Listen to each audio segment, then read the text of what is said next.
الحمد للہ وکفا وسلام علی عبادہ الذین اصطفیٰ۔ محترم حضرات و خواتین، آج ہم جس عنوان پر گفتگو کرنا چاہتے ہیں وہ ہے اسلامی معاشرے میں مساجد کا کردار۔ اللہ تعالیٰ نے قرآن مجید میں فرمایا مسجدیں اللہ کے لیے ہوتی ہیں، ان میں اللہ ہی کی عبادت ہونی چاہیے اور اللہ کے سوا کسی دوسرے کی عبادت ان مسجدوں میں نہیں ہونی چاہیے۔ کوئی بھی بستی ہو، کوئی بھی محلہ ہو، جہاں مسلمان رہتے ہیں وہاں چھوٹی یا بڑی مسجد بھی ضرور ہوتی ہے۔ خود حضور نبی کریم صلی اللہ علیہ وسلم جب مکہ مکرمہ سے ہجرت فرما کر مدینہ طیبہ تشریف لے گئے تو وہاں جا کر آپ نے سب سے پہلا کام یہ کیا کہ مسجد کی تعمیر کی طرف توجہ کی۔ حضرت ابو ایوب انصاری رضی اللہ تعالیٰ عنہ، جن کے مکان میں آپ نے قیام فرمایا تھا، اس کے سامنے ہی ایک زمین کا ٹکڑا پڑا ہوا تھا۔ آپ نے اس کے بارے میں دریافت فرمایا کہ یہ زمین کس کی ہے۔ معلوم ہوا کہ یہ زمین دو بچوں کی ہے جو یتیم ہیں، ان کے باپ کا سایہ سر سے اٹھ گیا ہے۔ وہ بچے اور ان کے سرپرست اس زمین کو بغیر قیمت کے دینے کے لیے تیار ہو گئے، لیکن اللہ کے رسول صلی اللہ علیہ وسلم نے اس بات کو پسند نہیں کیا کہ یتیم بچوں کی زمین بغیر قیمت کے لی جائے۔ آپ نے قیمت دے کر اس جگہ کو خریدا اور وہاں مسجد کی تعمیر شروع کی۔ یہ مسجد جو آج مسجد نبوی صلی اللہ علیہ وسلم کے نام سے جانی جاتی ہے، اس طرح سے تعمیر ہوئی ہے کہ اس کے بنانے میں اور تعمیر کرنے میں خود اللہ کے نبی نے بھی حصہ لیا ہے۔ آپ مزدوروں کی طرح کام کرتے تھے، اینٹیں اٹھاتے تھے، گارا اٹھاتے تھے، سب کے ساتھ مل کر مسجد کی تعمیر کا کام کرتے تھے۔ آپ برابر کا حصہ لیا کرتے تھے کام میں۔ چنانچہ مسجد نبوی صلی اللہ علیہ وسلم کی تعمیر میں آپ نے بذات خود حصہ لیا ہے۔ وہ مسجد بنی، کچی مسجد تھی، کھجوروں کے تنے تھے، ان پر جو چھت ڈالی گئی تھی وہ کھجوروں کے پتوں کی تھی۔ یہ مسجد ایسی مسجد تھی کہ جس میں اللہ کی عبادت بھی ہوتی تھی۔ یہ سمجھیے کہ اس مسجد کو کہہ لیے کہ اسلامی سیکریٹریٹ تھی۔ یہاں مہمان بھی ٹھہرتے تھے، یہاں فیصلے بھی ہوتے تھے، یہاں مقدمات بھی پیش ہوتے تھے۔ یہاں ایک چبوترا بنایا گیا تھا، اس پر تعلیم بھی ہوتی تھی، یعنی ساتھ میں مدرسہ بھی تھا، مسجد بھی تھی۔ اس کو صفہ کہا کرتے تھے، اور ان کو کھانے پینے کی بھی وہاں سہولتیں ملتی تھیں۔ جو بھی ہوتا تھا وہاں ان کو پیش کیا جاتا تھا، تو یعنی دارالاقامہ بھی تھا، بورڈنگ ہاؤس بھی تھا، اور وہاں کھانے پینے کی ضرورتیں بھی پوری ہوتی تھیں اور تعلیم بھی ہوتی تھی۔ باہر سے جو لوگ وفود آتے تھے ان سے ملاقات کے لیے بھی مسجد تھی۔ تو مسجد اسلامی معاشرے کا ایک مرکز ہوتی ہے۔ اس کا کردار یہ ہوتا ہے کہ وہ پورے اسلامی معاشرے کو منظم کرتی ہے، آپس میں جوڑتی ہے، لوگوں میں بھائی چارہ پیدا کرتی ہے، ایک دوسرے کے دکھ درد کا احساس پیدا ہوتا ہے۔ مسجد میں 5 وقت لوگ نماز کے لیے آتے ہیں، ایک دوسرے سے ملاقات ہوتی ہے، ایک دوسرے کے حالات سے باخبر ہوتے ہیں۔ تو ہمارے معاشرے میں بنیادی کردار ہے مسجد کا کہ وہ ایک مرکز ہے، اور وہاں سے ہماری ساری سرگرمیاں چلتی ہیں۔ جمعہ کا دن آتا ہے تو کافی لوگ جمع ہوتے ہیں، خطبہ ہوتا ہے، تقریر ہوتی ہے، دین کی باتیں بتائی جاتی ہیں۔ اکثر مسجدوں میں مسجد کے ساتھ ہی مکتب اور مدرسے ہوتے ہیں جہاں قرآن مجید کی اور دینیات کی، اسلامیات کی تعلیم ہوتی ہے۔ تو مسجد کے ساتھ مدرسہ بھی لگا رہتا ہے۔ یہ اسلامی سلسلے کا ایک کڑی ہے کہ ہمیشہ جیسے مسجد نبوی میں مسجد کے ساتھ مدرسہ تھا، اس طرح یہ ہمارا آگے بھی یہ رہا کہ مسجدوں کے ساتھ مدرسے بھی بنائے گئے۔ تو مسجد کی بڑی اہمیت ہے اس لحاظ سے کہ وہ عبادت کا بھی ایک مقام ہے، اور ایسا پاکیزہ مقام ہے کہ جہاں ہر شخص کو بلا روک ٹوک آنے کی اجازت ہے۔ کوئی امیر ہو، غریب ہو، کسی کو روکا نہیں جا سکتا۔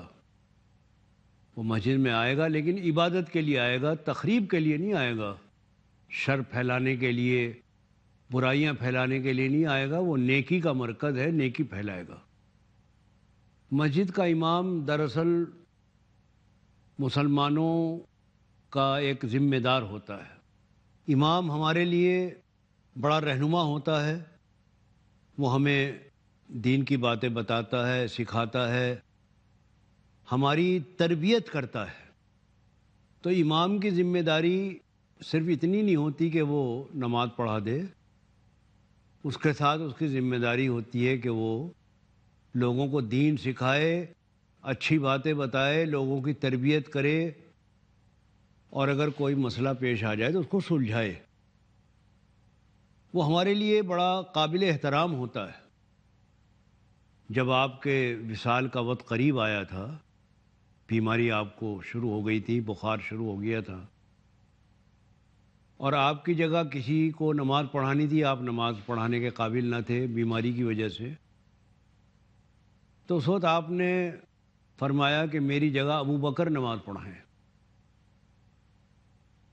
اس پر حضرت عائشہ صدیقہ رضی اللہ تعالیٰ نے فرمایا کہ میرے والد بہت نرم دل کے ہیں، رقیق القلب ہیں،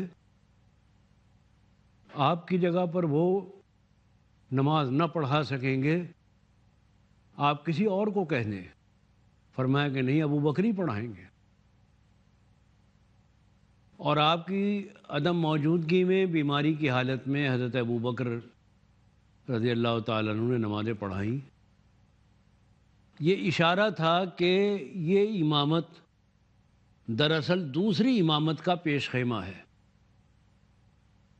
آپ نے واضح طور پر تو نہیں کہا کہ میرے بعد ان کو بنا لینا، لیکن اشارہ فرما دیا کہ مناسب آدمی اس جگہ کے لیے میرے بعد ابو بکر ہو سکتے ہیں۔ امامت کرا کر نماز کی، مسلمانوں کی امامت کی طرف اشارہ کر دیا۔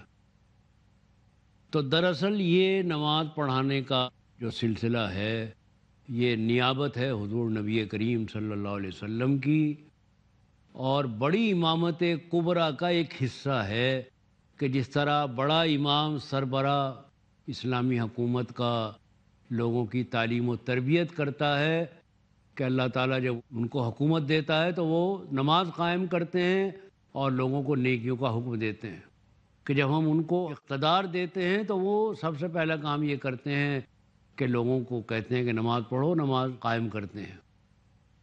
تو معلوم ہوا کہ یہ بھی ایک حصہ ہے اسی کا، ایک جز ہے اس امامت کبریٰ کے ذریعے جو کام ہونا ہے چھوٹے پیمانے پر، اس امامت صغریٰ یعنی مسجد کی امامت کے ذریعے ہونا ہے۔ اس سے معلوم ہوتا ہے کہ مسجد کا امام کتنا محترم ہوتا ہے، ہمیں اس کی کتنی عزت کرنی چاہیے اور کتنا اس کی بات کو ماننا چاہیے، اس لیے کہ اس کا رتبہ کوئی معمولی رتبہ نہیں ہے، اس کی ذمہ داری بھی بڑی ہے، اس کا مرتبہ بھی بڑا ہے۔ تو مسجدوں کا جو کردار ہے اور اس مسجد میں امامت کرنے والے شخص کے جو فرائض ہیں، وہ رہنمائی ہے، قیادت ہے، تعلیم و تربیت ہے، لوگوں کے ذہنوں کو ڈھالنا ہے، ان کے ذہنوں کو دین کے رخ پر لانا ہے۔ یہ ایک اتنا بڑا کام، اصل تو ذہن سازی جو شروع ہوتی ہے وہ نیچے سے ہوتی ہے، فکر بنتا ہے نیچے سے، اوپر سے نیچے کو نہیں آتا، نیچے سے اوپر کو جاتا ہے۔ یہ بہت بڑا کام ہوتا ہے ذہنوں کو موڑنا اور ان کو صحیح رخ دینا، اور امام یہ اہم کام انجام دیتا ہے، یہ بنیادی کام انجام دیتا ہے۔ وہ لوگوں کو بتاتا ہے کہ صحیح دین کیا ہے، تعلیم اور تربیت، اور ان کو صحیح رخ دینا کوئی معمولی چیز نہیں ہوتی۔ یہ سمجھیے کہ وہ ایک مربی ہوتا ہے، اور ایسا مربی جس سے ہمیں پانچوں وقت واسطہ پیش آتا ہے۔ ہم اس کی درسگاہ میں جاتے ہیں اور وہ 5 وقت ہم سے ملاقات کرتا ہے، ہمیں درس دیتا ہے، ہمیں سکھاتا ہے۔ ہماری نماز میں کوئی کمی ہوگی تو امام بتائے گا کہ آپ کی نماز میں یہ کوتاہی ہے، یہ کمی ہے۔ امام ہمیں آپس میں جوڑ دیتا ہے۔ سارے نمازی امام کے پیچھے نماز پڑھ رہے ہیں، اس کے پیچھے سب باندھے کھڑے ہوئے ہیں، وہ ہمارا امام ہے، اس کی حرکت پر ہم حرکت کر رہے ہیں، تو ہم اس کی اتباع اور پیروی کر کے دراصل یہ بتا رہے ہیں کہ ہم دین کے پیروکار ہیں اور یہ ہمارے دین کا رہنما ہے۔ تو بہت بڑا کام کرتا ہے امام۔ اور مسجدیں آباد رکھنے کا حکم دیا گیا ہے کہ مسجدوں کو آباد رکھو۔ مسجدیں آباد رکھنے والے کون لوگ ہیں؟ جو اللہ پر ایمان لانے والے ہیں، وہی مسجدوں کو آباد رکھتے ہیں۔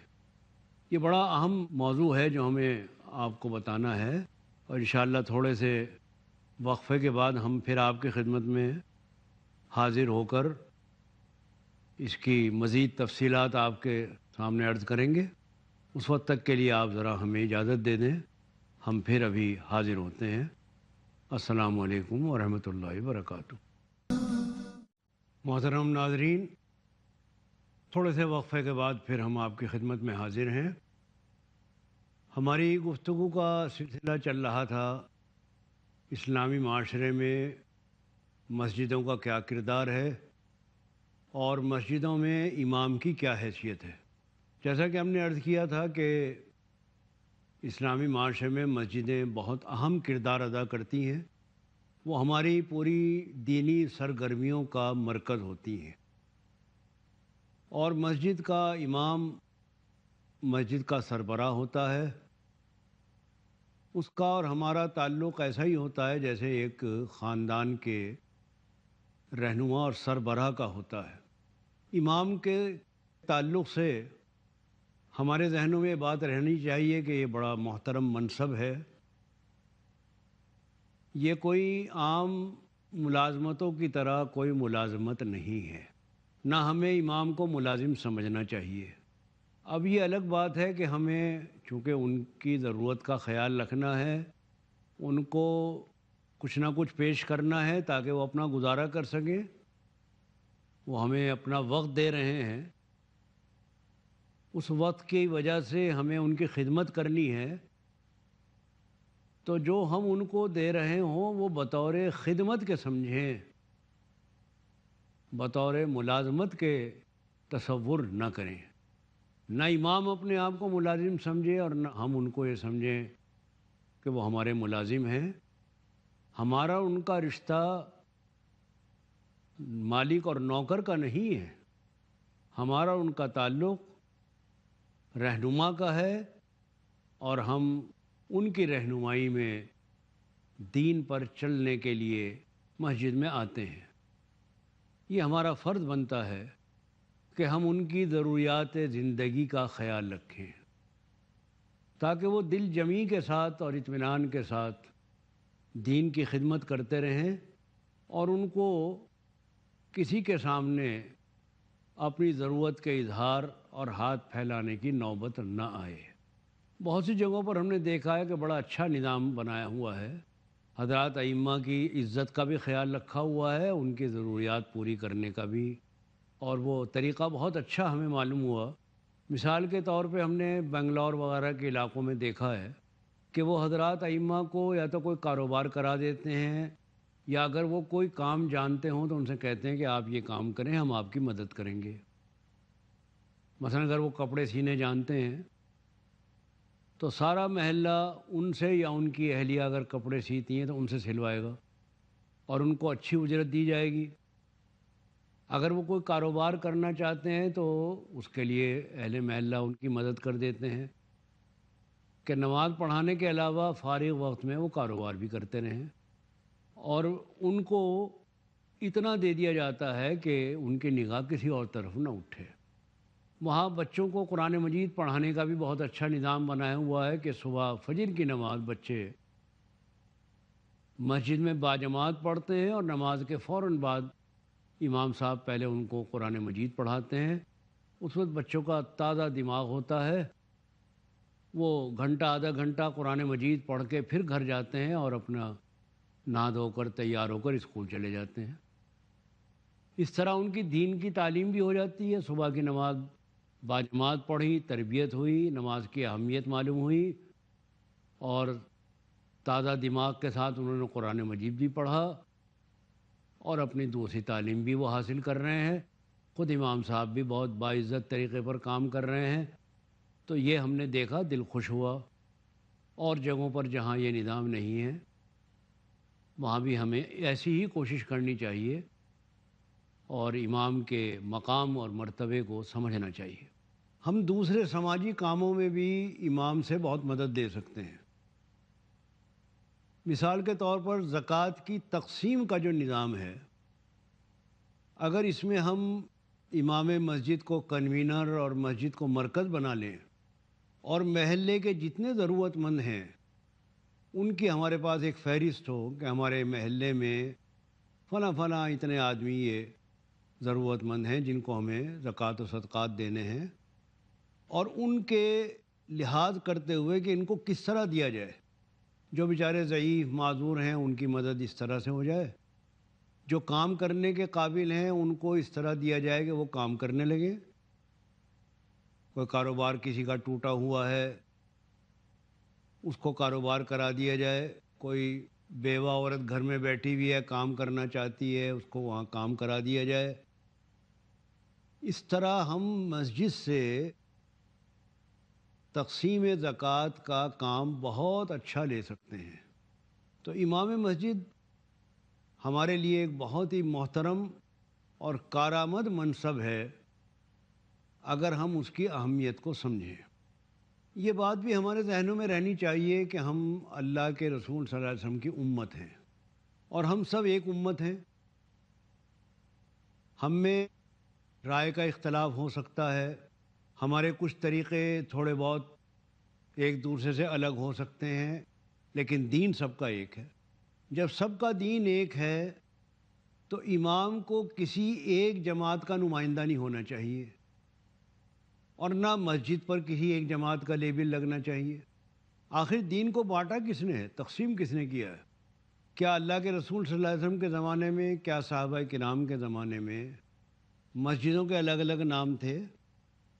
کیا وہاں میں کام کرنے والے امام کسی خاص جماعت کے نمائندے تھے؟ کسی پر کوئی لیبل لگا ہوا نہیں تھا، ایک ہی لیبل تھا ہمارا، ایک ہی ہماری پہچان تھی، اور وہ پہچان آج بھی ہے کہ ہمارا ایک دین ہے، ہم مسلم ہیں۔ سماکم المسلمین، اللہ نے ہمارا نام مسلم رکھا ہے، اللہ میاں کا رکھا ہوا نام ہے۔ اللہ کے اس رکھے ہوئے نام کو ہم دوسرے ناموں سے کیوں بدلیں؟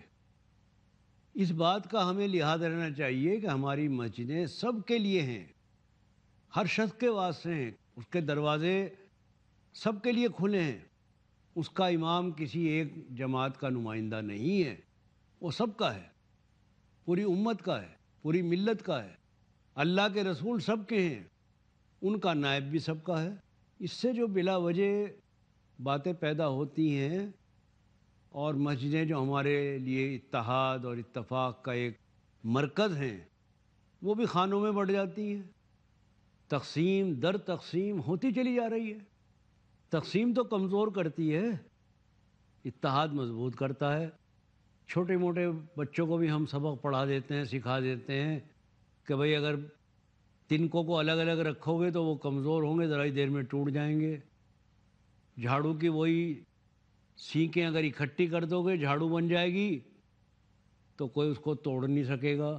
اگر یہ امت واحدہ، ملت واحدہ کے سانچے میں ڈھل جائے گی، کس کی مجال ہے کہ آنکھ اٹھا کے دیکھ سکے؟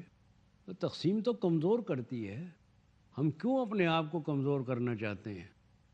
تو مسجدوں کا جو کردار ہے بڑا اہم کردار ہے اسلامی معاشرے میں. پھر ان مسجدوں میں امام کی حیثیت بڑی اہم حیثیت ہے، اس سے ہمیں پورا فائدہ اٹھانا چاہیے، اس کے مرتبے اور مقام کو سمجھ کر اور یہ دیکھ کر کہ اس کی ضروریات زندگی کیا ہیں. بڑا دل کو دھکا لگتا ہے کہ کوئی امام سپریم کورٹ میں جا کے ریٹ کر رہا ہے تنخواہوں کے اضافے کے لیے. کیوں ضرورت پیش آ رہی ہے؟ کیوں آپ مجبور کر رہے ہیں اس کو؟ خود آپ کیسا کھا رہے ہیں ایسے ہی اپنے امام کو بھی کھلائیے. اپنے گھروں میں ہم کتنا خرچ کر رہے ہیں، امام کو 2-3 ہزار روپے دے کے سمجھتے ہیں کہ بس کافی ہیں. آپ اس کو اتنا دیجئے کہ عزت کے ساتھ وہ اپنا گزارا کر سکے. وہ ہمارا امام ہے، اس کو نوکر مت بنائیے، رہنما سمجھیے. اور بہرحال یہ بڑی اہم باتیں ہیں جو ہمارے سامنے رہنی چاہیے، اور اس پر میں نے جو گزارشات کی ہیں ان پر آپ توجہ فرمائیں، اور خاص طور پر جن کو اللہ نے گنجائش دی ہے، یعنی جن کو میں دوسرے لفظوں میں کہوں کہ چودھری قسم کے لوگ جو آگے رہتے ہیں، ان کا فرض بنتا ہے کہ وہ ان سب باتوں کا لحاظ رکھیں اور مساجد کو صحیح معنی میں اسلام کا مرکز بنائیں، دین کا مرکز بنائیں. ان مسجدوں سے ہی خیر پھیلے گی، اس مسجدوں سے دین پھیلے گا، اس مسجدوں سے اتفاق اور اتحاد کی فضا بنے گی. اللہ تعالی ہمیں اور آپ سب کو ایک بننے کی توفیق عطا فرمائے، اتحاد ہم میں پیدا ہو، اور یہ سارے فاصلے ختم ہو کر ہم ایک ملت اور اللہ کے نبی کی ایک امت کہلانے میں فخر محسوس کریں. وآخر دعوانا ان الحمد للہ رب العالمین.